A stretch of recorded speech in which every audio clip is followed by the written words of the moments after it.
Hi, my name is Margaret Thompson, and I did my book on Baber's Little Girl Makes a Friend. And what I did was I took my niece to the library. She's 7 years old, and I just asked her to pick out a couple of books that were of interest to her.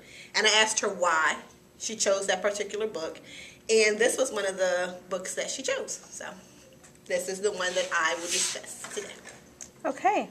Do you interpret the whole and then the parts, or the parts and then the whole? Actually, I determine the parts and then the whole. I look at each section of the book, or each picture of the book, or page, however you want to put it, and then I gather the meaning from that, and I put it together. And if the process is sequential, what determines the sequence?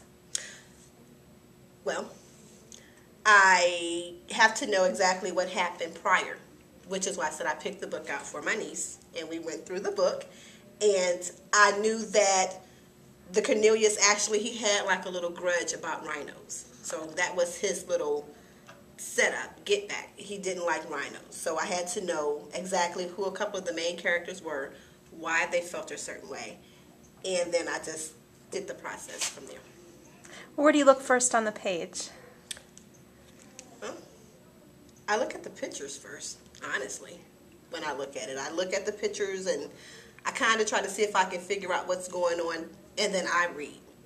And that's how I gather my meaning. How do you construct the meaning of the picture? Well, if you look at this, I can see the rhino up here. He's like, looks like he's running away. Looks like this person here, which is Cornelius, it looks like he's pointing. If you look here, it looks like he's kind of pointing. And everyone's down at the bottom. So I can kind of construct that there's some kind of conflict going on. And I decipher it from there. Okay, what are the schemes of color and or of light? Well, excuse me. What are the schemes of color and of light and dark in the picture? Well, actually, in these two particular pictures, I'm looking at pages, well, they're not numbered, but these two pages, the color scheme is light. Even though there's a little conflict going on, doesn't seem like there's anything too devastating or anything like that going on. So I guess pass down. Okay. And how about the layout? How are things and people positioned?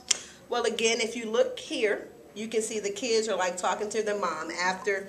They're pictured here. It looks like after this little conflict here happened, they're now talking to their mom, and they may be asking her, you know, why was he fussing at the rhino, or why did he not want the rhino around them? And she's trying to explain to them what happened or why he may have felt the way he felt.